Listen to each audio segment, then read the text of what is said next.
કેમ છો વિદ્યાર્થી મિત્રો? ઈ અભ્યાસ ધ લર્નિંગ એપ પર આપ સૌ વિદ્યાર્થી મિત્રોનું હાર્દિક સ્વાગત છે। મિત્રો આપણે ભણી રહ્યા છીએ ધોરણ 12 કોમર્સ અને આપણા સબ્જેક્ટનું નામ છે એકાઉન્ટ। અને મિત્રો એકાઉન્ટમાં સૌથી પહેલા નંબરનું ચેપ્ટર ભાગીદારી વિષય પ્રવેશનો આપણે અભ્યાસ કરી રહ્યા છીએ। તો મિત્રો આજના લેક્ચરમાં બરાબર ધ્યાન આપજો, બરાબર છે? તો સૌથી પહેલા આપણે શરૂઆત કરીએ મિત્રો।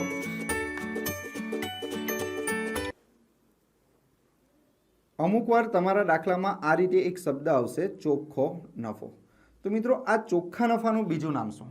તો અમુક વાર તમારા દાખલામાં ચોખ્ખો નફો શબ્દ આપેલો હશે, અથવા અમુક વાર તમારા દાખલામાં શબ્દ આપી દીધો હશે પેઢીનો નફો। શું કીધું હશે?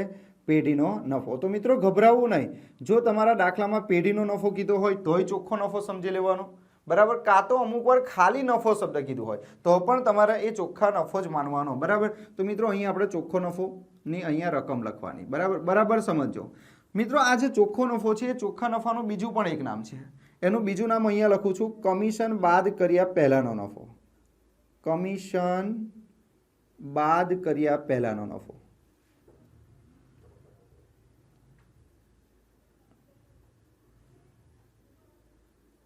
તો મિત્રો બરાબર ધ્યાન આપજો। આને બીજું કયા નામે ઓળખવામાં આવે કે ચોખ્ખા નફાનું બીજું નામ છે કમિશન બાદ કર્યા પહેલાનો નફો। એનો મતલબ કે એવો નફો કે જેમાંથી કમિશન બાદ કર્યું નથી, એટલે એને એવું કહી શકાય કે કમિશન બાદ કર્યા પહેલાનો નફો, બરાબર છે? એટલે એના ત્રણ નામ થયા। એક તો તમે એને ચોખ્ખા નફાથી પણ ઓળખી શકો, પેઢીનો નફો એટલે પણ ચોખ્ખો નફો થાય, અથવા કમિશન બાદ કર્યા પહેલાનો નફો પણ તમે કહી શકો। હવે આ જે રકમ હોય એ રકમમાંથી તમારે બાદ કરી દેવાનું મિત્રો કમિશન, બરાબર? તો આ કમિશન ભાગીદારનું કમિશન પણ હોઈ શકે અથવા મેનેજરનું કમિશન પણ હોઈ શકે। તો કમિશનની રકમ તમારે અંદરથી શું કરી દેવાની છે? તો કે માઇનસ કરી દેવાની છે। એટલે અહીંયા હું કૌંસમાં લખું છું, કૌંસનો મતલબ થાય માઇનસ। એટલે મિત્રો તમારો જે ચોખ્ખો નફો હતો એ ચોખ્ખા નફામાંથી તમે કમિશન બાદ કરી નાખ્યું। હવે તમને જે નફો મળશે એ નફાને કહેવાશે વહેંચણી પાત્ર નફો। કયો નફો કહેવાશે ને? વહેંચણી પાત્ર નફો, વહેંચણી પાત્ર નફો। ને મિત્રો આ જે વહેંચણી પાત્ર નફો હોય એ નફાને તમે ભાગીદારો વચ્ચે વહેંચી શકો।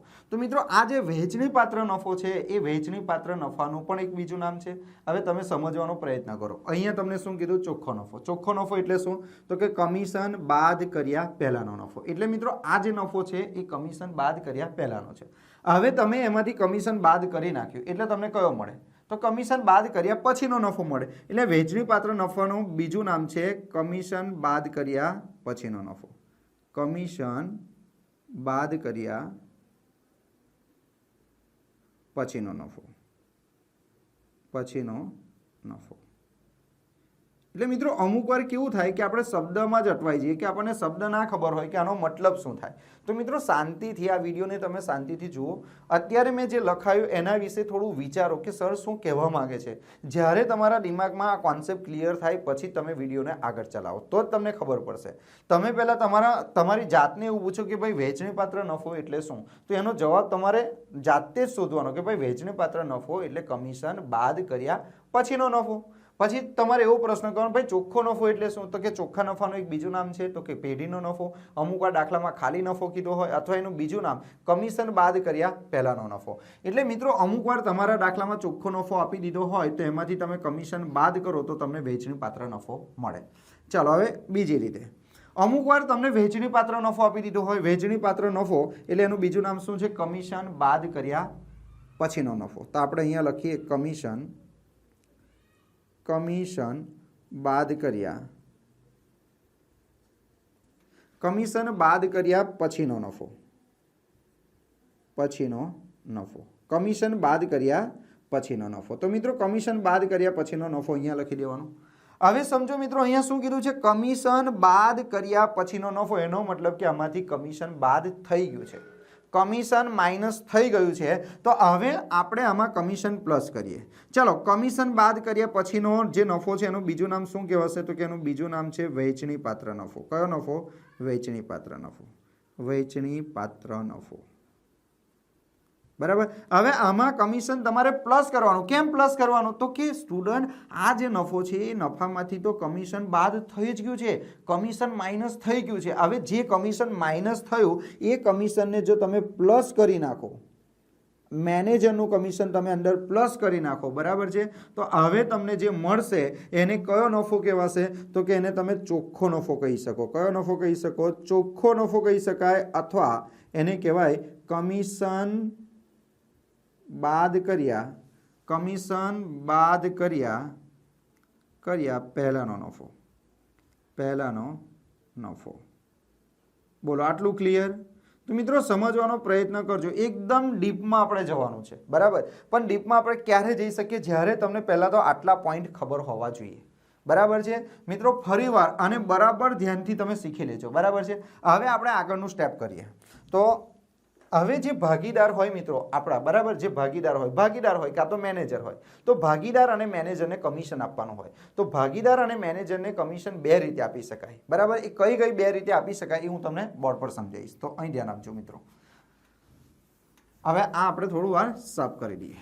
ચાલો, તો ભાગીદારને કમિશન અથવા મેનેજરને કમિશન, એટલે આપણે આવું લખી શકીએ,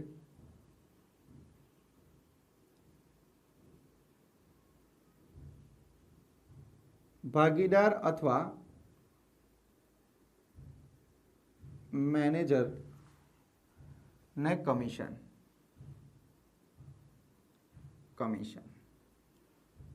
બરાબર. ભાગીદાર અથવા મેનેજરને આપણે શું આપવાનું હોય મિત્રો? કમિશન આપવાનું હોય. તો હવે ભાગીદાર અથવા મેનેજરને કમિશન કેટલી રીતે આપી શકાય? તો મિત્રો અહીં ધ્યાન આપજો.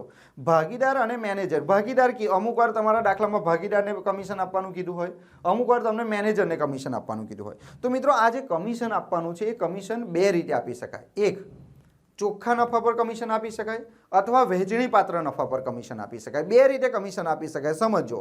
બે રીતે કમિશન આપી શકાય. એક તો તમે ચોખ્ખા નફા પર કમિશન આપો. ચોખ્ખો નફો એટલે કમિશન બાદ કર્યા પહેલાના નફા પર આપો, અથવા વહેંચણી પાત્ર નફો એટલે કમિશન બાદ કર્યા પછીના નફા પર આપો. તો કમિશન કઈ રીતે ગણાશે? તો અહીં ધ્યાન આપજો.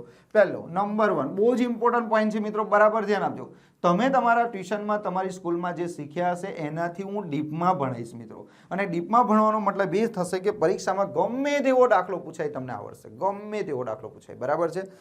એટલા માટે જ કહું છું. બાકી જો મારે એકદમ સહેલું ભણાવવું હોય તો તમને આ 4 દાખલા, જે 5 દાખલા આપ્યા છે, એક જ સૂત્ર મૂકીને બધા દાખલા ગણવાના છે. પરંતુ બની શકે કે બોર્ડની એક્ઝામમાં ટ્વિસ્ટ કરીને દાખલો પૂછશે તો પછી નહીં આવડે. એટલા માટે કહું છું આજનો લેક્ચર બરાબર જોજો. ભાગીદાર અથવા મેનેજરને તમે કમિશન આપો તો બે રીતે આપી શકાય. નંબર 1,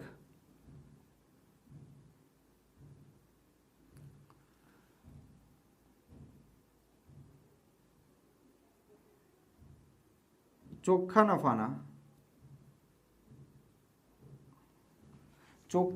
નફાના અમુક ટકા, ચોખ્ખા નફાના અમુક ટકા કમિશન આપવાનું હોય.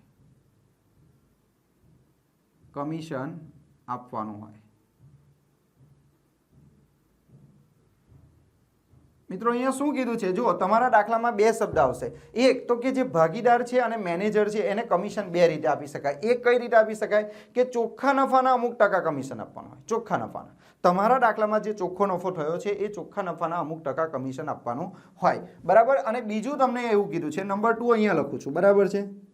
નંબર 2 અહીંયા લખું છું, અહીં ધ્યાન આપજો, બરાબર. અહીંયા કમિશન બાદ કર્યા પછીના, કમિશન બાદ કર્યા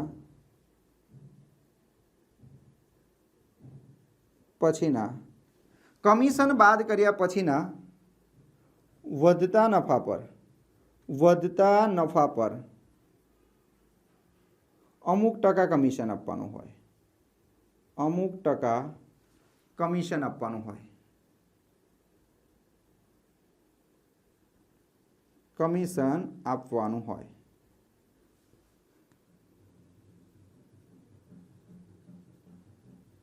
આપવાનું હોય, બરાબર છે. તો મિત્રો આમાં પાછા બે રીતે કમિશન આપી શકાય અને આમાં પણ બે રીતે પાછું કમિશન આપી શકાય. કેવી રીતે સમજો, બરાબર છે. આમાં 4 દાખલા ટોટલ પૂછાય. અહીંયા તમને શું કીધું? ચોખ્ખા નફો. ચોખ્ખો નફો એટલે કયો નફો બોલો તો? કમિશન બાદ કર્યા પહેલાનો નફો. તો ચોખ્ખા નફાનું બીજું નામ શું? કમિશન બાદ કર્યા પહેલાના નફા પર, બરાબર. એટલે આનો મતલબ શું થાય? ચોખ્ખા નફાનો મતલબ થાય કમિશન બાદ કર્યા પહેલાના ચોખ્ખો નફો, બરાબર? કમિશન બાદ કર્યા પહેલાનો નફો, બરાબર? અને કમિશન બાદ કર્યા પછીનો નફો એટલે કયો નફો થશે? તો કે આને કહેવાશે વહેંચણી પાત્ર નફો. કયો નફો કહેવાશે? વહેંચણી પાત્ર નફો. વહેંચણી પાત્ર નફો. તો મિત્રો મેં તમને એ સમજાવવા માંગુ, પહેલા એના શબ્દો પર ધ્યાન આપજો. હવે અહીંયા તમને કીધું છે ચોખ્ખા નફાના અમુક ટકા કમિશન આપવાનું હોય. જ્યારે તમારા દાખલામાં આવું વાક્ય કીધું હોય કે ચોખ્ખા નફાના અમુક ટકા કમિશન આપવાનું હોય, તો દાખલામાં બે વસ્તુ બની શકે. જો દાખલામાં ચોખ્ખો નફો આપી દીધો હોય, ચોખ્ખો નફો આપ્યો હોય, બરાબર? જો તમારા દાખલામાં ચોખ્ખો નફો આપી દીધો હોય તો મિત્રો કમિશનનું સૂત્ર શું થાય? તો કમિશનનું સૂત્ર થશે ચોખ્ખો નફો ગુણ્યા કમિશનના ટકા. ચોખ્ખો નફો ગુણ્યા કમિશનના ટકા છેદમાં 100. મિત્રો આ સૂત્રનો તમારે ઉપયોગ કરવાનો. ફરી વાર સમજાવું છું, બરાબર ધ્યાન આપજો. અહીંયા શું કીધું છે? ચોખ્ખા નફાના અમુક ટકા કમિશન આપવાનું હોય. તમારા દાખલામાં એવું કીધું છે કે તમને જે કમિશન આપવાનું છે એ કમિશન શાની ઉપર આપવાનું છે? ચોખ્ખા નફા પર. અને તમારા દાખલામાં ચોખ્ખો નફો જ આપી દીધો હોય. મિત્રો એક વસ્તુ યાદ રાખો, તમારે જે કમિશન આપવાનું છે એ શાની ઉપર આપવાનું છે? ચોખ્ખા નફા પર. અને ચોખ્ખો નફો જો તમારા દાખલામાં આપી દીધું હોય તો ડાયરેક્ટ આ સૂત્ર મૂકી દેવાનું. અને પરીક્ષામાં તમારા 12મા ધોરણમાં મોટા ભાગે આ દાખલો પૂછાય છે. આ દાખલો, બરાબર છે? હજુ જો આ દાખલામાં ટ્વિસ્ટ કરીને તમારે પૂછવું હોય, પરીક્ષામાં ટ્વિસ્ટ કરી, એવું પૂછાતું નથી, પણ હું તમને શીખવાડી દઉં છું. જો પૂછાઈ જાય તો તમારા દાખલામાં શું કીધું હોય? દાખલામાં કીધું હોય કે ચોખ્ખા નફાના અમુક ટકા કમિશન આપવાનું છે, બરાબર? પરંતુ તમારા દાખલામાં ચોખ્ખો નફો ના આપ્યો હોય, ચોખ્ખો નફો ના આપ્યો હોય, એની જગ્યા પર કમિશન બાદ નફો આપ્યો હોય. કમિશન બાદ કર્યા પછીનો નફો. કમિશન બાદ કર્યા પછીનો નફો, અથવા એને શું કહેવાય? વહેંચણી પાત્ર નફો આપેલો હોય. વહેંચણી પાત્ર નફો આપેલો હોય, બરાબર છે? અહીંયા શું કીધું? જો દાખલામાં ચોખ્ખો નફો આપેલો હોય, અને અહીંયા જો દાખલામાં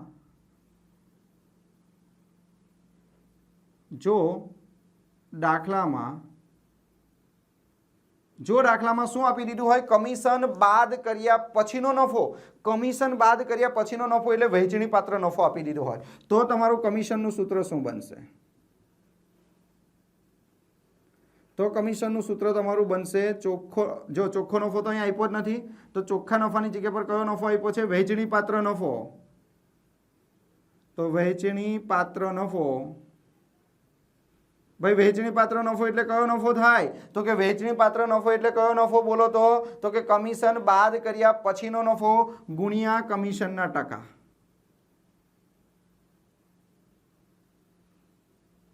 કમિશનના ટકા. અને છેદમાં તમારા દાખલામાં કીધું હોય 100 માઇનસ કમિશનના ટકા. કમિશનના ટકા. મિત્રો આ એટલા માટે તમને સમજાવું છું કે કદાચ બની શકે આવું પૂછાય. જો પરીક્ષામાં તો આ જ દાખલો પૂછાશે. આ દાખલો અત્યાર સુધી કોઈ દિવસ પૂછાયો નથી, પણ જો કદાચ દાખલો પૂછાય તો તમારે આ ફોર્મેટ પણ યાદ રાખવું પડે. આ રીત તમારે ક્યારે ફોલો કરવાની? કમિશન બરાબર ચોખ્ખો નફો ગુણ્યા કમિશનના ટકા. આ રીતનો તમારો ઉપયોગ ક્યારે કરવાનો? જ્યારે તમારા દાખલામાં ચોખ્ખા નફાના અમુક ટકા કમિશન આપવાનું કીધું હોય, અને બીજી વસ્તુ કે દાખલામાં ચોખ્ખો નફો જ આપ્યો હોય. ચોખ્ખા નફા પર કમિશન આપવાનું કીધું હોય, ચોખ્ખો નફો જ આપેલો હોય, તો તમારે આ સૂત્રનો ઉપયોગ કરી નાખવાનો. પણ અમુક વાર જો તમારા દાખલામાં તમને ફેલ કરવા હશે, તો અમુક વિદ્યાર્થીને એવું છે, સર આ કઈ કન્ફ્યુઝન તમે કરો છો સર? ખાલી અમને તો 2 સૂત્ર કરાવેલા છે, એક આ સૂત્ર ને એક નીચેવાળું સૂત્ર લખાઈશ, એ જ કરાવીશ, બીજું કંઈ નહીં કર. અરે સ્ટુડન્ટ, તમે 2 સૂત્ર કરીને જશો ને જો પરીક્ષામાં અલગ પૂછાય તો તમે શું કરશો? એટલે મિત્રો યાદ રાખો, આ બંને પૂછાઈ શકે છે તમને. કંઈ જરૂરી નથી કે આ જ પૂછાય ને આ જ પૂછાય. પણ અત્યાર લગીને સ્કૂલમાં ટ્યુશનમાં 2 જ સૂત્ર ભણાવે છે, એક આ સૂત્ર અને એક અહીંયા હું સૂત્ર લખીશ તે, બરાબર? પણ યાદ રાખજો મિત્રો, આવું પણ પૂછાઈ શકે. આ સૂત્રનો ઉપયોગ તમારે ક્યારે કરવાનો? જ્યારે તમારા દાખલામાં કમિશન શાની ઉપર આપવાનું હોય? ચોખ્ખા નફા પર કમિશન આપવાનું કીધું હોય, અને તમારા દાખલામાં ચોખ્ખો નફો ના આપ્યો હોય, પરંતુ ચોખ્ખા નફાની જગ્યા પર શું આપી દીધું હોય? વહેંચણી પાત્ર નફો. बराबर। तो आ सूत्रनो उपयोग तमारो थाय। आ पूछातुं नथी એટલે કેન્સલ કર્યું, બરાબર, પણ બની શકે આ વર્ષે પૂછાઈ જાય તો આ સૂત્ર તમારે એકવાર યાદ રાખવાનું, બરાબર। હવે બીજું કીધું છે કમિશન બાદ કર્યા પછીના વધતા નફા પર। જો અહીં કમિશન સાની ઉપર આપવાનું હતું, અહીંયા તમારે કમિશન આપવાનું હતું ચોખ્ખા નફા પર। ચોખ્ખા નફા પર એટલે કમિશન બાદ કર્યા પહેલાના નફા પર। અહીંયા કીધું છે કમિશન બાદ કર્યા પછીના વધતા નફા પર અમુક ટકા કમિશન આપવાનું છે, બરાબર। અહીંયા કમિશન બાદ કર્યા પછીનો નફો એટલે વહેંચણી પાત્ર નફો। તો અહીંયા જો દાખલામાં ચોખ્ખો નફો આપ્યો હોય, કયો નફો આપ્યો હોય? ચોખ્ખો નફો। ચોખ્ખો નફો આપ્યો હોય તો મિત્રો અહીંયા ધ્યાન આપો, અહીંયા ધ્યાન આપો। અહીંયા તમારે જે કમિશન ગણવાનું છે, કમિશન સાની ઉપર ગણવાનું છે? વહેંચણી પાત્ર નફા પર। પરંતુ જો તમારા દાખલામાં ચોખ્ખો નફો આપી દીધો હોય, દાખલામાં કયો નફો આપેલો હોય? ચોખ્ખો નફો। જો તમારા દાખલામાં ચોખ્ખો નફો આપી દીધો હોય તો કમિશનનું સૂત્ર થશે કમિશન બરાબર ચોખ્ખો નફો, કમિશન બરાબર ચોખ્ખો નફો ગુણ્યા કમિશનના ટકા, કમિશનના ટકા છેદમાં 100 વત્તા કમિશનના ટકા, કમિશનના ટકા। તો મિત્રો અહીં ધ્યાન આપજો, મોસ્ટ આઈએમપી સૌથી વધારે આ દાખલો પૂછાય છે પરીક્ષામાં। પરીક્ષામાં આ દાખલો સૌથી વધારે પૂછાય। હવે કે સર આ સૂત્ર યાદ કેવી રીતે રાખવાનું? આ સૂત્ર યાદ કેવી રીતે રાખવાનું? તો અહીંયા ધ્યાન આપો, સિમ્પલ વસ્તુ છે। તમારા દાખલામાં શું આપેલું હોવું જોઈએ? ચોખ્ખો નફો। અને કમિશન સાની ઉપર ગણવાનું હોય તો કે વહેંચણી પાત્ર નફા પર। વહેંચણી પાત્ર નફો શબ્દ નહીં કીધો હોય અમુક વાર વહેંચણી પાત્ર શબ્દની જગ્યા પર શું કીધું હશે? કમિશન બાદ કર્યા પછી। જો શબ્દ યાદ રાખો, કમિશન બાદ કર્યા પછી વધતા નફા પર અમુક ટકા કમિશન આપવાનું હોય। અમુક ટીચર લોકો એવી રીતે પણ યાદ રખાવે છે કે જો તમારા દાખલામાં 2 વખત કમિશન શબ્દ આવે, કયો? કેટલી વખત? 2 વખત કમિશન શબ્દ આવે તો આ સૂત્રનો ઉપયોગ કરો, અને 1 વખત કમિશન શબ્દ આવે તો આ સૂત્રનો ઉપયોગ કરો, બરાબર। એવું અમુક સર લોકો શીખવાડે છે, પણ અમુક વાર સ્ટુડન્ટ એવું બની જાય કે 2 વાર કમિશન શબ્દ આવે તો પણ આ સૂત્રનો ઉપયોગ ના થાય, એટલે આપણે એ શબ્દ યાદ નહીં રાખીએ। એની જગ્યા પર તમારે આ યાદ રાખવાનું, કમિશન બાદ કર્યા પછીના વધતા નફા પર જો કમિશન આપવાનું કીધું હોય તો આ સૂત્રનો ઉપયોગ કરવાનો। પણ આ સૂત્રનો ઉપયોગ ક્યારે થાય? દાખલામાં ચોખ્ખો નફો આપ્યો હોય ત્યારે। પણ એની જગ્યા પર જો દાખલામાં વહેંચણી પાત્ર નફો આપેલો હોય, વહેંચણી પાત્ર નફો, જો દાખલામાં વહેંચણી પાત્ર નફો આપેલ હોય, જો દાખલામાં વહેંચણી પાત્ર નફો આપેલો હોય તો કમિશન કઈ રીતે ગણાશે? તો કમિશન બરાબર વહેંચણી પાત્ર નફો ગુણ્યા કમિશનના ટકા, કમિશનના ટકા છેદમાં 100। આ સૂત્રનો તમારે ઉપયોગ કરવાનો। હવે તમને પ્રશ્ન થાય સર તમે તો 4 સૂત્ર લખાવ્યા, અમારે કયું સૂત્ર? તો જો સૌથી વધારે આ સૂત્ર પૂછાય, સૌથી વધારે બીજા નંબર પર આ સૂત્ર। એટલે તમારી પરીક્ષામાં ટોટલ 3 સૂત્રનો આપણે ઉપયોગ કરવાનો છે, 1 આ 2 અને આ 3। આ 3 સૂત્ર, આ સૂત્ર પણ તમારું પૂછાય છે, એટલે ટોટલ 3 સૂત્રનો તમારે ઉપયોગ કરવાનો। આ સૂત્ર મોટા ભાગે પૂછાતું નથી, હા, પણ તમને કન્ફ્યુઝ કરવા માટે આ પૂછાઈ શકે છે, એટલા માટે મેં તમને 4 વસ્તુ લખાઈ દીધું। ખબર પડે છે? અહીંયા શું કીધું છે? જો પહેલામાં ચોખ્ખા નફા પર અમુક ટકા કમિશન અને ચોખ્ખો નફો આપી દીધો હોય તો ડાયરેક્ટ આ સૂત્ર આવે, ચોખ્ખો નફો ગુણ્યા કમિશનના ટકા છેદમાં 100। અહીંયા ચોખ્ખા નફા પર કમિશન ગણવાનું કીધું હોય પણ ચોખ્ખો નફો ના આપ્યો હોય, એની જગ્યા પર શું આપ્યું હોય? વહેંચણી પાત્ર નફો, તો આ સૂત્રનો ઉપયોગ કરવાનો, બરાબર છે। અને જો તમને કીધું હોય કે કમિશન બાદ કર્યા પછીના વધતા નફા પર અમુક ટકા કમિશન આપવાનું હોય અને જો દાખલામાં ચોખ્ખો નફો આપેલો હોય તો આ સૂત્રનો ઉપયોગ કરવાનો, બરાબર છે। અને જો દાખલામાં વહેંચણી પાત્ર નફો આપેલો હોય, કયો દાખલો શું આપેલું હોય? વહેંચણી પાત્ર નફો। વહેંચણી પાત્ર નફો એટલે શું? કમિશન બાદ કર્યા પછીનો નફો। જો કમિશન બાદ કર્યા પછીનો નફો આપેલો હોય તો આ સૂત્રનો તમારો ઉપયોગ કરવાનો, નહીં તો આ સૂત્રનો ઉપયોગ બીજી ક્યારે કરવાનો? જ્યારે, યાદ રાખજો, જ્યારે કોઈ એક ભાગીદારના નફા પરથી સમગ્ર પેઢીનો નફો શોધવાનો હોય, સમગ્ર પેઢીનો નફો શોધવાનો હોય અને ત્યારબાદ કમિશન આપવાનું હોય, કમિશન આપવાનું હોય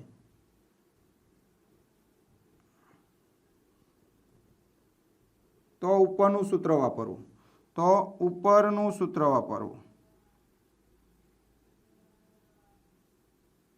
બોલો ક્લિયર? તો મિત્રો ક્યારે કયું સૂત્ર વાપરવાનું એ બધું આપણે અહીંયા યુઝ કરી નાખ્યું છે, બરાબર છે. હવે આપણે એક કામ કરીશું, આના એક એક ઉદાહરણ લઈ લઈએ. અહીં દાખલા આપી દીધેલા છે, પણ આ જે દાખલા લખેલા છે એ બધા દાખલામાં આ સૂત્રનો ઉપયોગ થશે અને એક દાખલામાં આ સૂત્રનો ઉપયોગ થશે. આ સૂત્રના દાખલા નથી, બરાબર. પરંતુ મિત્રો આ સૂત્રને પણ તમે યાદ રાખજો. આ સૂત્રનો ઉપયોગ તમારે ક્યારે કરવાનો છે? જ્યારે તમારા દાખલામાં ચોખ્ખા નફાના અમુક ટકા કમિશન આપવાનું કીધું હોય. ચોખ્ખો નફો એટલે કમિશન બાદ કર્યા પહેલાના નફા પર અમુક ટકા કમિશન આપવાનું હોય અને તમારા દાખલામાં ચોખ્ખો નફો ના આપેલો હોય, બરાબર. ચોખ્ખો નફો ના આપેલો હોય, એની જગ્યા પર કયો નફો આપી દીધેલો હોય? કમિશન બાદ કર્યા પછીનો, એટલે વહેંચણી પાત્ર. તો આ સૂત્રનો ઉપયોગ કરવાનો, બરાબર છે. તો મિત્રો આ 4 સૂત્ર મેં તમને લખાવ્યા છે. 4 સૂત્રનો આપણે ઉપયોગ કરીને દાખલા કરીશું. હવે મિત્રો અહીંયા આપણે ચેક કરીએ કે આપણે અહીંયા જે દાખલાની રકમ લખી છે, બરાબર, અહીં દાખલાની રકમ લખી, તો આમાંથી કયા સૂત્રનો ઉપયોગ થશે એ આપણે જોઈએ, બરાબર. તો પહેલો દાખલો જોઈએ. અમૃતા અને દિવ્યા એક ભાગીદારી પેઢીના ભાગીદારો છે. તેઓની મૂડીનું પ્રમાણ 3:2 છે. અમૃતાને તેનું કમિશન બાદ કર્યા પછીના ચોખ્ખા નફા પર 8% કમિશન આપવાનું. જો અહીં શું કીધું?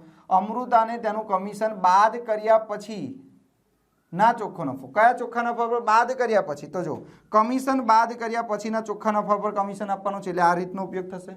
પણ આમાંથી તમારા દાખલામાં શું આપી દીધો છે? પેઢીનો નફો. સ્ટુડન્ટ, પેઢીનો નફો આપી દીધો. પેઢીનો નફો એટલે શું આપી દીધો છે? ચોખ્ખો નફો. એટલે તમારે આ રીતનો ઉપયોગ કરવો પડશે. ખ્યાલ આવ્યો? આ રીતનો ઉપયોગ ક્યારે કરવાનો? જ્યારે તમારા દાખલામાં શું કીધું હોય? કમિશન બાદ કર્યા પછીના નફા પર કમિશન આપવાનું હોય અને બીજું શું આપી દીધું હોય? ચોખ્ખો નફો એટલે પેઢીનો નફો. એટલે આમાં આ સૂત્રનો ઉપયોગ થશે. બીજો દાખલો જોઈએ. હંસા, હિતેશ અને વિજય એક પેઢીના ભાગીદારો છે. તેઓની મૂડીનું પ્રમાણ 3:2:1 છે. હિતેશને તેનું કમિશન આપ્યા બાદ વધતા ચોખ્ખા નફા પર 10% કમિશન. શું કીધું છે? હિતેશને તેનું કમિશન આપ્યા બાદ વધતા ચોખ્ખા નફાના 10% કમિશન આપવાનું છે, બરાબર. તો અહીંયા જો શું કીધું છે? કમિશન બાદ કીધું છે ને, કમિશન આપ્યા બાદ. તો મિત્રો કમિશન આપ્યા બાદ એટલે કમિશન બાદ કર્યા પછીના નફા પર. અને તમારા દાખલામાં પેઢીનો નફો આપ્યો છે. પેઢીનો નફો એટલે કયો નફો? ચોખ્ખો નફો. તો બીજા દાખલામાં પણ આ સૂત્રનો ઉપયોગ થશે. આ સૂત્રનો ઉપયોગ ક્યારે થાય? સમજી લેજો. કમિશન બાદ કર્યા પછીના વધતા નફા પર કમિશન આપવાનું હોય, બરાબર. અને બીજું કે તમારા દાખલામાં ચોખ્ખો નફો આવ્યો. અથવા આ મેથડ તો યોગ્ય નથી, પણ છતાં પણ શોર્ટ ટ્રીક તમને આપી દઉં કે કમિશન શબ્દ 2 વખત હોય. કમિશન શબ્દ કેટલી વખત હોય? 2 વખત હોય. પણ મિત્રો દરેક વખતે આ તમને કામ ના લાગી શકે. અમુક વાર એવું બની શકે કે કમિશન શબ્દ 2 વખત હોય તોય આ સૂત્રનો ઉપયોગ ના થાય, પણ મોટા ભાગે કમિશન શબ્દ 2 વખત હોય તો આ સૂત્રનો ઉપયોગ થાય, બરાબર છે. ચાલો પછી બીજા દાખલામાં પણ આ સૂત્રનો ઉપયોગ થશે. પછી જો ત્રીજો, વિસ્મય, અભિજીત અને કુણાલ 3:2:4 પ્રમાણમાં નફો નુકસાન વહેંચી લેતા ભાગીદારો છે. મેનેજરને તેનું કમિશન બાદ વધતા નફાના 10% કમિશન આપવાનું છે. અભિજીતના ભાગે 30% નફો આવે છે, તો મેનેજરના કમિશનની ગણતરી કરો. મિત્રો આ દાખલામાં શું કીધું છે? જો આ દાખલામાં અભિજીતનો શું આપી દીધો છે? નફો. તો કોઈ એક ભાગીદારનો નફો આપી દીધો છે. તો કોઈ એક ભાગીદારના નફા પરથી તમારે સમગ્ર પેઢીનો નફો શોધવો પડશે અને પછી કમિશન આપવું પડશે. એટલે આ રીતે જ્યારે કોઈ એક ભાગીદારના નફા પરથી, જો કોઈ એક ભાગીદારનો નફો આપી દીધો છે 30,000, તો જ્યારે કોઈ એક ભાગીદારના નફા પરથી સમગ્ર પેઢીનો નફો શોધવાનો હોય અને ત્યારબાદ કમિશન આપવાનું હોય તો ઉપરનું સૂત્ર વાપરવાનું. એટલે આ સૂત્રનો ઉપયોગ તમારે કરવો. જો અહીંયા કમિશન શબ્દ 2 વખત જ છે, આ કમિશન 1, બરાબર, અને બીજું કમિશન શબ્દ આ છે, તો પણ તમારું સૂત્ર આ યુઝ થશે. આ સૂત્ર યુઝ નહીં થાય. એટલે હું કહું છું કે આ કમિશન વાળું યાદ રાખવાની જરૂર નથી. કમિશનની જગ્યા પર તમારે શું યાદ રાખવાનું? બરાબર છે, આ શબ્દ યાદ રાખવાનો. કમિશન બાદ કર્યા પછીનો નફો કીધો હોય અને તમારા દાખલામાં ચોખ્ખો નફો આપી દીધો હોય તો તમારે આ સૂત્રનો જ ઉપયોગ કરવાનો, બરાબર. ને આ સૂત્રનો ઉપયોગ ક્યારે કરવાનો? જ્યારે તમારા દાખલામાં શું કીધું હોય? કમિશન બાદ કર્યા પછીના વધતા નફા પર કમિશન આપવાનું હોય અને દાખલામાં વહેંચણી પાત્ર નફો આપ્યો હોય, કાં તો આવું કીધું હોય કોઈ એક ભાગીદારના નફા પરથી સમગ્ર પેઢીનો નફો શોધવાનો હોય અને પછી કમિશન આપવાનું હોય, તો આ પદ્ધતિ થશે, બરાબર છે. તો મિત્રો એવી રીતે બધા દાખલામાં એ જ કરવાનું છે. તો ચાલો આપણે દાખલાની શરૂઆત કરીએ, બરાબર છે. પહેલા શું કીધું છે? અમૃતા અને દિવ્યા એક પેઢીના ભાગીદારો છે. પેઢીના ભાગીદારો છે તેઓની મૂડીનું પ્રમાણ, સ્ટુડન્ટ મૂડીના પ્રમાણ સાથે આપણે કોઈ લેવા દેવા નથી. અમૃતાને તેનું કમિશન બાદ કર્યા પછીના ચોખ્ખા નફા પર કેટલું કમિશન આપવાનું? 8%. જો વર્ષના અંતે પેઢીનો નફો 96,876 હોય તો અમૃતાને કુલ કેટલી રકમ મળશે? તો અહીં ધ્યાન આપજો, અહીં ધ્યાન આપજો. સૌથી પહેલા તમારે કમિશન શોધી નાખવાનું. તો કમિશન શોધવા માટે તમારે શું લખી દેવું પડશે? અહીંયા ચોખ્ખો નફો ગુણ્યા કમિશનના ટકા.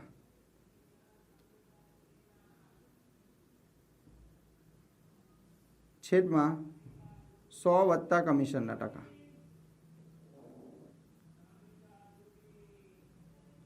ચલો, ચોખ્ખો નફો કેટલો આપી દીધો છે જુઓ તો 96,876. કેટલા ટકા કમિશન આપવાનું છે? 8. છેદમાં આપણે લખીએ 100 વત્તા 8. તો કરો કેટલા થશે? ડાયરેક્ટ કરવા હોય તો કેટલા થાય? તો કે 96,876 ગુણ્યા 8 છેદમાં 108. તો અહીં તમારો જવાબ આવી જશે 96,876 ગુણ્યા 8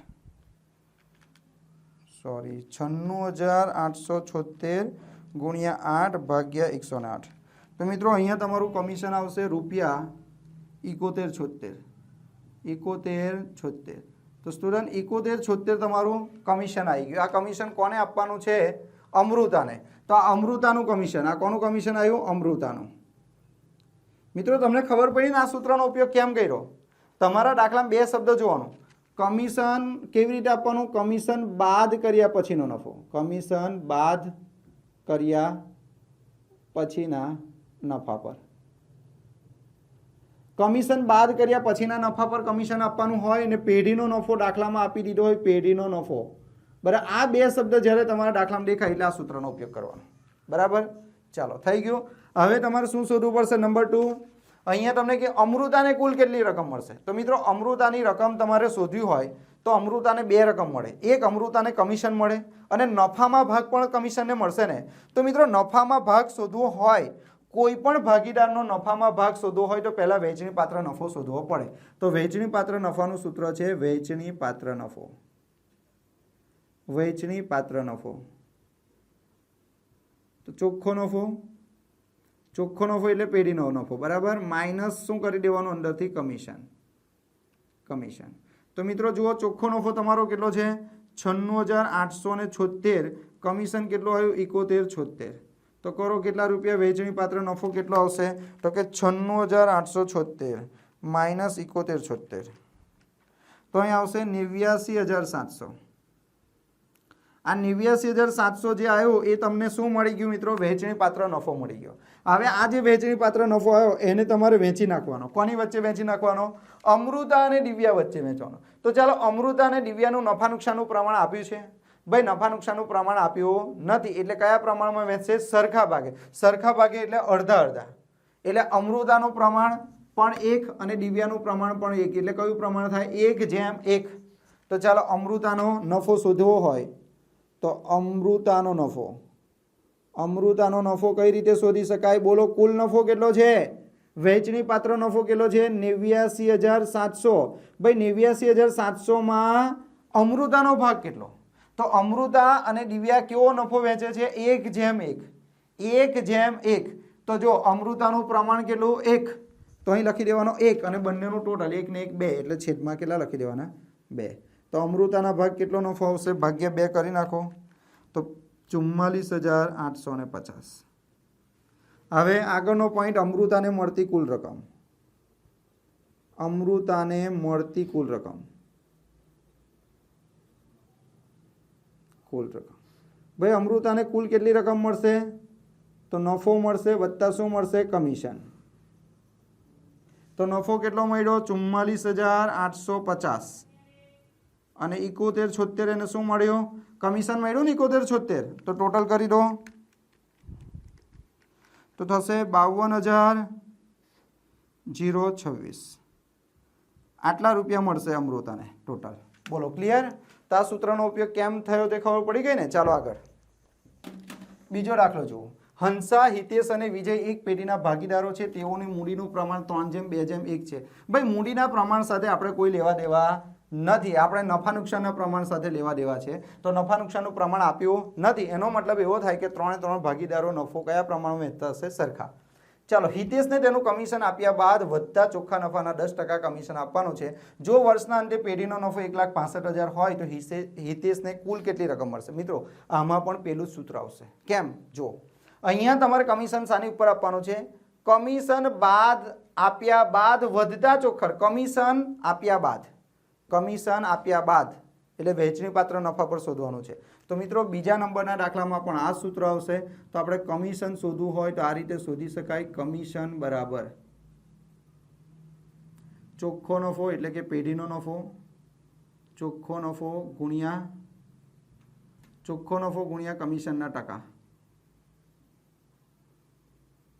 કમિશનના ટકા, છેદમાં 100 વત્તા કમિશનના ટકા. બરાબર. ચોખ્ખો નફો કેટલો છે સ્ટુડન્ટ? જો 1,65,000 છે ચોખ્ખો નફો. તો કે હા સર.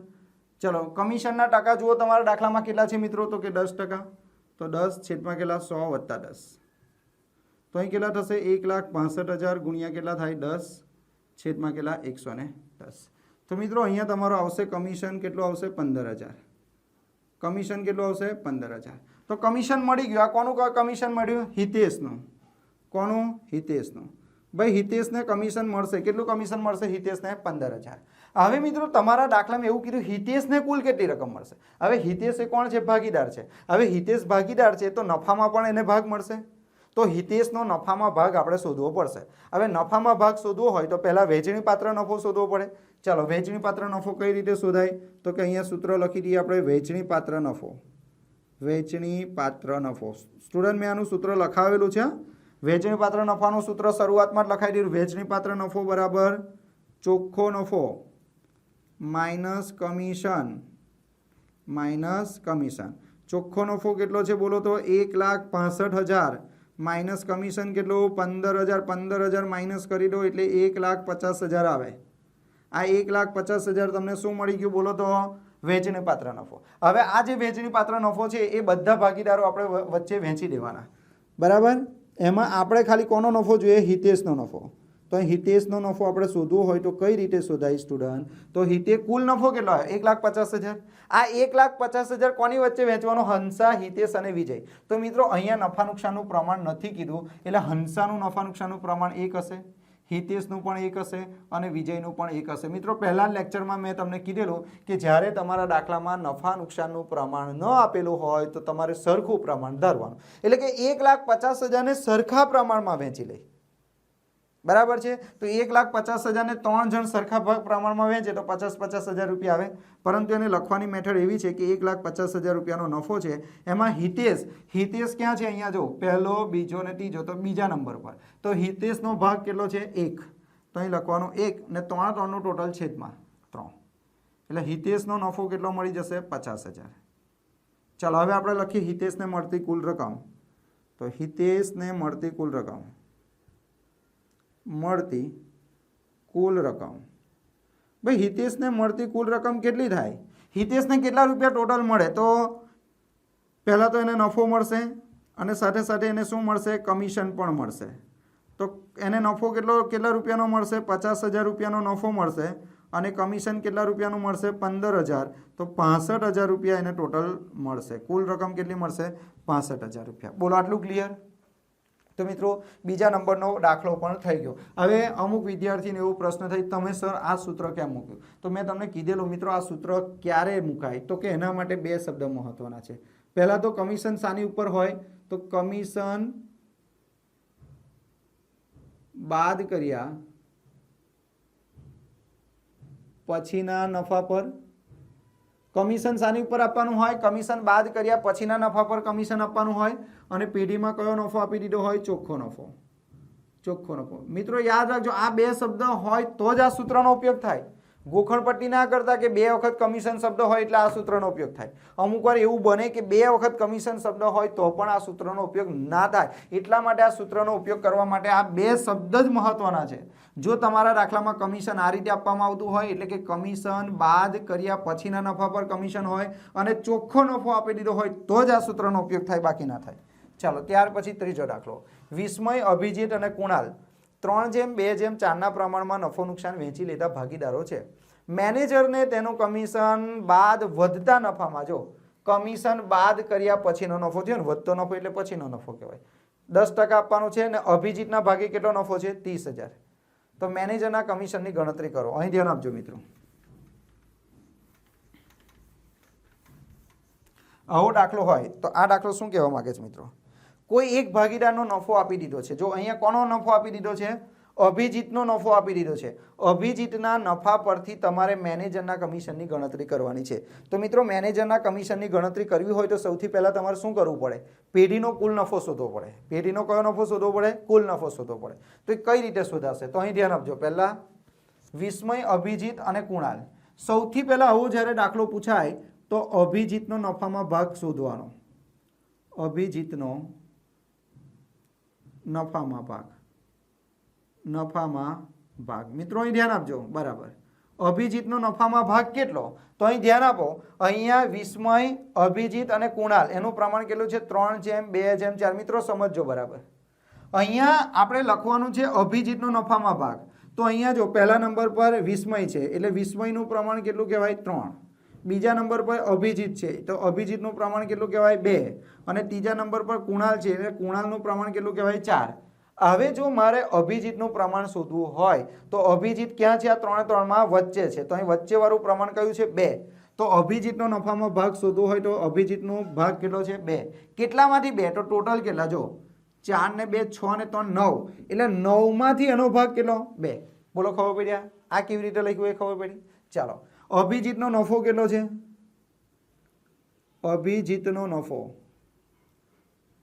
સ્ટુડન્ટ તમારા દાખલામાં અભિજીતનો નફો આપી દીધો હશે. કેટલા રૂપિયા આપી દીધો છે અભિજીતનો નફો? જુઓ તમારા દાખલામાં તો કે 30,000 રૂપિયા અભિજીતનો નફો આપી દીધો છે. હવે મિત્રો જો તમારે પેઢીનો કુલ નફો શોધવો હોય, વહેંચણી પાત્ર નફો, તો અહીંયા તમારે લખી દેવાનો પેઢીનો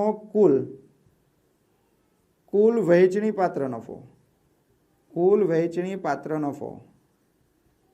જો શોર્ટકટ શીખવાડું છું મિત્રો, યાદ રાખજો. જો આવો દાખલો પૂછાય તો શોર્ટકટ આ 2 વસ્તુ તો ખબર પડી ને તમને. હવે જો પેઢીનો કુલ વહેંચણી પાત્ર નફો શોધવો હોય તો અભિજીત જેનો નફો આપી દીધો હોય તેનો નફો લખી નાખો અને એનો નફામાં ભાગ કેટલો છે? 2/9. એને ઉલટાઈ નાખો તો 9 ઉપર જાય, 2 નીચે આવે. તો કરો 30,000 ગુણ્યા 9 ભાગ્યા 2. તો મિત્રો અહીં થશે રૂપિયા 1,35,000. તો વહેંચણી પાત્ર નફો કેટલો થઈ ગયો? 1,35,000. હવે મિત્રો હવે આપણે કમિશન શોધવાનું છે. કોનું કમિશન શોધવાનું છે? મેનેજરનું.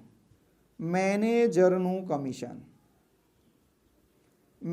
કમિશન. તો સ્ટુડન્ટ મેનેજરનું કમિશન શોધવાનું તો કયા સૂત્રનો ઉપયોગ થાય? અહીં પ્રોબ્લેમ થઈ ગયો ને. કયા સૂત્રનો ઉપયોગ થાય?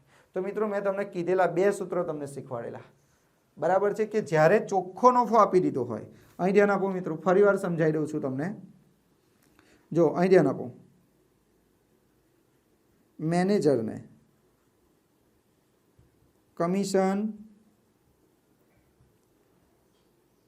કમિશન આપ્યા બાદ વધતા નફા પર કમિશન આપવાનું હોય તો એની 2 મેથડ. દાખલામાં ચોખ્ખો નફો આપ્યો હોય, દાખલામાં શું આપી દીધું હોય? ચોખ્ખો નફો. તો કમિશનનું સૂત્ર શું થાય? તો કમિશનનું સૂત્ર થશે ચોખ્ખો નફો ગુણ્યા કમિશનના ટકા છેદમાં 100 વત્તા કમિશનના ટકા બરાબર છે। આ સૂત્રનો ઉપયોગ ક્યારે કરવાનો સમજો ફરીવાર કે મેનેજરને કમિશન આપ્યા બાદ વધતા નફા પર કમિશન આપવાનું હોય અને દાખલામાં ચોખ્ખો નફો આપી દીધો હોય તો આ સૂત્રનો ઉપયોગ। પણ દાખલામાં ચોખ્ખા નફાની જગ્યા પર વહેંચણી પાત્ર નફો આપ્યો હોય, કયો નફો? વહેંચણી પાત્ર નફો જો દાખલામાં આપી દીધો હોય તો કમિશનનું સૂત્ર શું થશે? કમિશન બરાબર વહેંચણી પાત્ર નફો ગુણ્યા કમિશનના ટકા છેદમાં 100। બરાબર। તો મિત્રો આ દાખલામાં તમારે આ સૂત્રનો ઉપયોગ કરવો પડશે, કારણ કે આ દાખલામાં જુઓ તમને ચોખ્ખો નફો નથી આપ્યો, કયો નફો આપી દીધો છે? વહેંચણી પાત્ર નફો આપણે શોધ્યો, તો વહેંચણી પાત્ર નફો શોધેલો એટલે આ સૂત્રનો ઉપયોગ થશે। જો દાખલામાં ચોખ્ખો નફો આપી દીધો હોત તો આ સૂત્રનો ઉપયોગ થાય। એટલે હું તમને એ જ કે અમુક લોકો ગોખાઈ નાખે 2 વખત કમિશન શબ્દ હોય, તો મિત્રો આમાં 2 વખત કમિશન શબ્દ નથી, આ પણ કમિશન છે, આ પણ કમિશન છે, તો આ સૂત્રનો ઉપયોગ કરવો પડે। તો આ સૂત્રનો ઉપયોગ ના થાય। આ સૂત્રનો ઉપયોગ ક્યારે થાય? જ્યારે તમારા દાખલામાં ચોખ્ખો નફો આપેલો હોય, પણ જ્યારે તમારા દાખલામાં વહેંચણી પાત્ર નફો આપેલો હોય તો આ સૂત્રનો ઉપયોગ થશે। બરાબર છે, યાદ રાખો। પણ ક્યારે આ ખબર પડી ને આ પોઈન્ટ શું સમજાવવા માંગુ છું? તો અહીંયા લખવાનું વહેંચણી પાત્ર નફો ગુણ્યા કમિશનના ટકા છેદમાં 100। તો ચાલો કેટલા થશે? 1,35,000 કેટલા ટકા છે જુઓ તો? 10% છે ને, 10 / 100 એટલે કેટલા? મેનેજરનું કમિશન કેટલું આવશે? 13,500। તો મિત્રો અહીંયા દાખલો પૂરો થયો। બરાબર છે। ચોથા નંબરનો દાખલો, ચોથા નંબરનું ઉદાહરણ છે શીલા, સુરભી અને સીમા 5:7:9 પ્રમાણમાં નફો નુકસાન વહેંચી લેતા ભાગીદારો છે। મેનેજર સંકેતને તેનું કમિશન બાદ કર્યા પછી વધતા નફા પર 10% કમિશન આપવાનું છે। સુરભીને 7,000 નફો મળે છે। મેનેજર સંકેતના કમિશનની ગણતરી કરો। આ ઉપરાંત કમિશન મેનેજરના કમિશન પહેલાના નફાની ગણતરી પણ કરો। તો મિત્રો જો આ પણ તમને ભણાવી દીધો। આ દાખલો જે છે તેઓ સહેમત છે। બરાબર, ચલો સુરભીનો નફામાં ભાગ શોધી નાખીએ આપણે। સૌથી પહેલા આપણે લખીએ સુરભીનો નફામાં ભાગ, સુરભીનો નફામાં ભાગ। ચલો સુરભીનો નફામાં ભાગ કેટલો છે? સુરભીનું પ્રમાણ જો આમાંથી સુરભી ક્યાં છે? વચ્ચે છે જો, શીલા, સુરભી અને સીમા। તો આ શીલાનું પ્રમાણ 5, સુરભીનું 7 અને સીમાનું 9। તો સુરભીનું પ્રમાણ કેટલું થશે? 7। કેટલામાંથી 7? તો ટોટલ કેટલા? 21, 21માંથી 7। આ એનો નફામાં ભાગ થયો। બરાબર, સુરભીનો નફો કેટલો આપ્યો છે તે જોઈ લો દાખલામાં। હવે સુરભીનો નફો, તો તમારા દાખલામાં સુરભીનો નફો આપી દીધો છે મિત્રો। કેટલા આપી દીધા છે? 7,000 થઈ ગયો। હવે તમારે શું કરવાનું છે? પેઢીનો કુલ વહેંચણી પાત્ર નફો, કુલ વહેંચણી પાત્ર નફો, ભાઈ કુલ વહેંચણી પાત્ર નફો શોધવો હોય તો શું કરવું પડે?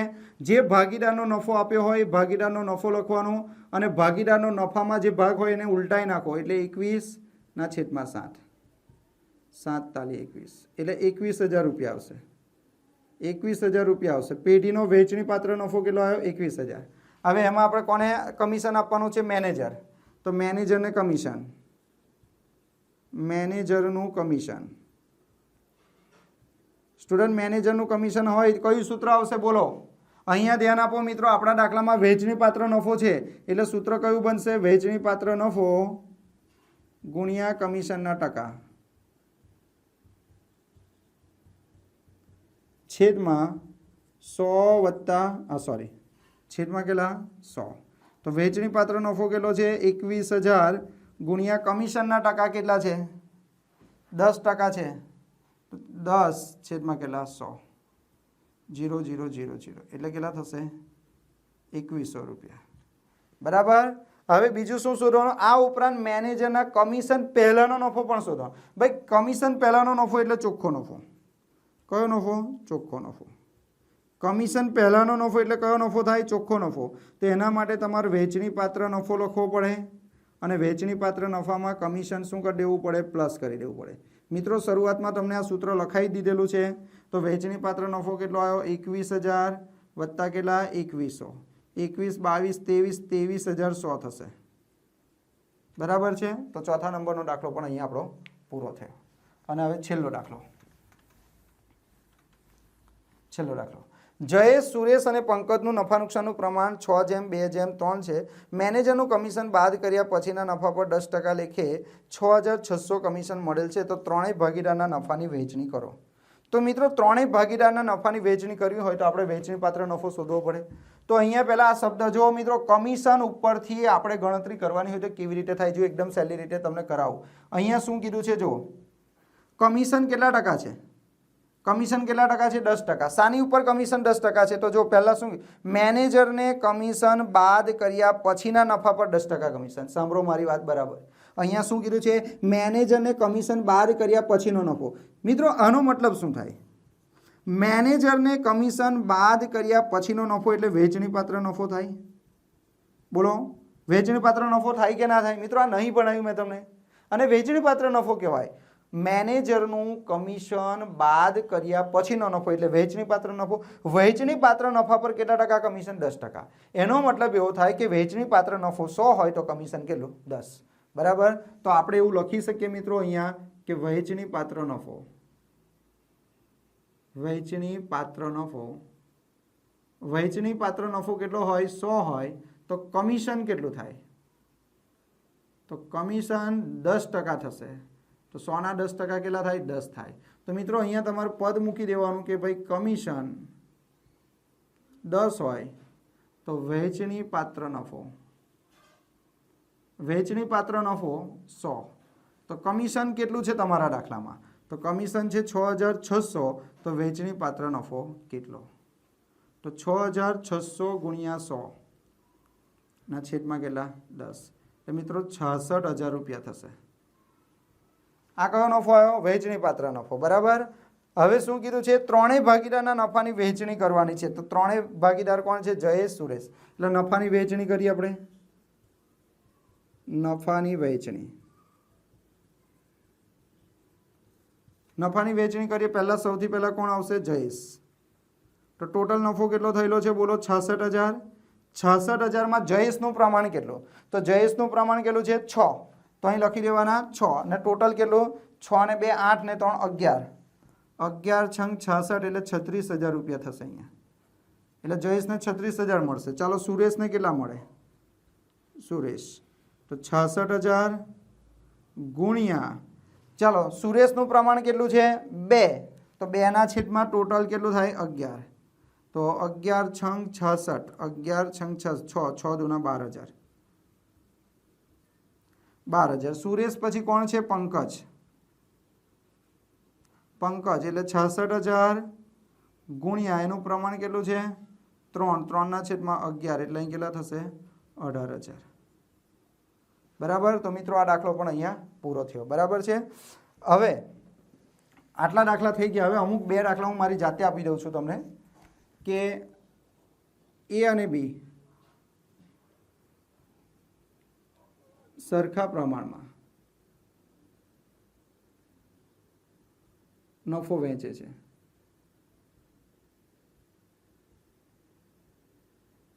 પેઢીનો ચોખ્ખો નફો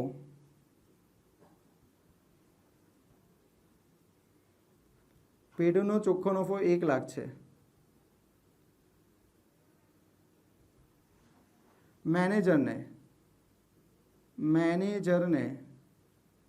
ચોખ્ખા નફા પર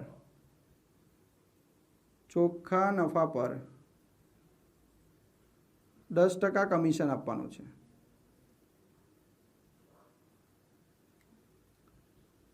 છે. ચલો મેનેજરને કમિશન આપવાનું. મિત્રો તમને આ નહોતું શીખવાડ્યું? પહેલું સૂત્ર યાદ કરો. પહેલું સૂત્ર શું લખાયેલું મેં? કે ચોખ્ખા નફા પર અમુક ટકા કમિશન આપવાનું હોય. મિત્રો ચોખ્ખા નફા પર અમુક ટકા કમિશન આપવાનું હોય અને દાખલામાં ચોખ્ખો નફો જ આપી દીધો હોય તો કમિશનની ગણતરી એકદમ ઇઝી રીતે થશે. કમિશન બરાબર ચોખ્ખો નફો ગુણ્યા કમિશનના ટકા છેદમાં 100. બરાબર. ચોખ્ખો નફો કેટલો છે જુઓ તમારા દાખલામાં? તો કે 1 લાખ. કમિશનના ટકા કેટલા? 10 છેદમાં કેટલા? 100. 0 0 0 0 એટલે કમિશન કેટલા રૂપિયા થઈ જશે? તો કે 10,000 રૂપિયા. તો સિમ્પલ વસ્તુ છે મિત્રો. પણ આ સૂત્રનો ઉપયોગ ક્યારે કરવાનો? કે જ્યારે તમારા દાખલામાં તમને કીધું હોય ચોખ્ખા નફા પર કમિશન અને ચોખ્ખો નફો જ આપી દીધો હોય તો જ આ સૂત્રનો ઉપયોગ થાય. બાકી આ સૂત્રનો ઉપયોગ ના થાય. બીજો એક દાખલો તમને આપી દઉં. ચાલો એક્સ અને વાય. સરખા પ્રમાણમાં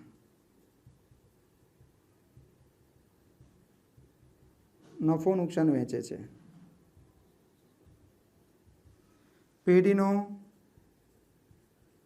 ચોખ્ખો નફો 2 લાખ છે. મેનેજરને ચોખ્ખા નફા પર 10% કમિશન આપવાનું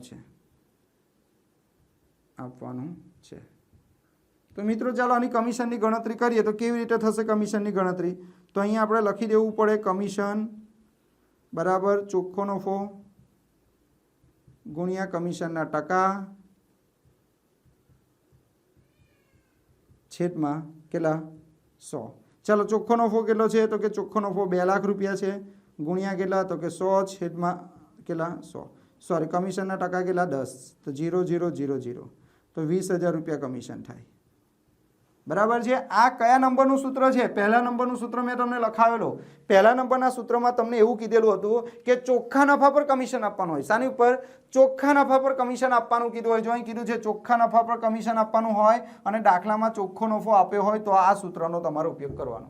2 શબ્દ યાદ રાખવાનું. ચોખ્ખા નફા પર કમિશન આપવાનું કીધું હોય, ચોખ્ખો નફો જ આપ્યો હોય. પણ આ દાખલો ગૂંચવવા માટે તમને ઉલટું પૂછાઈ શકે. અહીં ચોખ્ખા નફાની જગ્યા પર તમારા દાખલામાં કીધું હોય કમિશન બાદ નફો, એટલે અથવા વહેંચણી પાત્ર નફો હોય. વહેંચણી પાત્ર નફો. ચાલો અહીંયા વહેંચણી પાત્ર નફો કેટલો થઈ જાય? 90,000. તો આ સૂત્રનો ઉપયોગ ના થાય મિત્રો. કેમ? કારણ કે આ દાખલામાં તમે જુઓ, આ દાખલામાં શું કીધું છે કે એ અને બી સરખા પ્રમાણમાં નફો નુકસાન વહેંચે છે. પેઢીનો વહેંચણી પાત્ર નફો 90,000. મેનેજરને ચોખ્ખા નફા પર કેટલા ટકા કમિશન? 10%. તો અહીં સૂત્ર નંબર કયું લાગશે? બીજું. ખબર પેલી બાજુ લખ્યું હતું તો કમિશન બરાબર, આવું પૂછાતું નહીં પણ કરાવી દઉં છું, કમિશન બરાબર વહેંચણી પાત્ર નફો ગુણ્યા કમિશનના ટકા છેદમાં 100 માઇનસ કમિશનના ટકા. તો વહેંચણી પાત્ર નફો કેટલો છે? 90,000. કમિશનના ટકા કેટલા? 10 છેદમાં 100 માઇનસ 10. તો અહીં 90,000 ગુણ્યા 10 છેદમાં કેટલા? 90. એટલે અહીંયા કમિશન કેટલો આવશે? 10,000. બોલો, ક્લિયર? તો આ સૂત્રનો ઉપયોગ ક્યારે થાય એ ખબર પડી ગઈ. આ સૂત્ર જો મેં બધા 4 સૂત્રો તમને કરાયા. પહેલા તમને ત્રીજા નંબરનું સૂત્ર કરાયું, પછી ચોથા નંબરનું કરાયું, પછી પહેલા નંબરનું, પછી બીજા નંબરનું. પણ આ મહત્વનું નહોતું, આ ઓછું મહત્વનું છે. આ બે વધારે મહત્વના છે એટલે પહેલા કરાવ્યા. બરાબર. આ સૂત્રનો ઉપયોગ ક્યારે થાય કે ચોખ્ખા નફા પર કમિશન આપવાનું હોય પણ ચોખ્ખો નફો ના આપ્યો હોય, એની જગ્યા પર વહેંચણી પાત્ર નફો આપ્યો, તો આ સૂત્રનો યુઝ કરવાનો. બરાબર. તો મિત્રો અહીંયા જેટલા પણ દાખલા હતા એ બધા દાખલા મેં તમને કરાવી દીધા છે. આશા રાખું છું કે તમારા પોઈન્ટ બધા કમ્પ્લીટ થઈ જાય. કોઈ પણ ઇસ્યુ હોય બરાબર તમે મને વોટ્સઅપ કરી શકો છો. મારો નંબર તો તમને ખબર જ હશે, 9972902145 પર તમારે કોઈ પણ કન્ફ્યુઝન હોય તો તમે પૂછી શકો છો. બરાબર. તો મિત્રો આવજો, બાય બાય.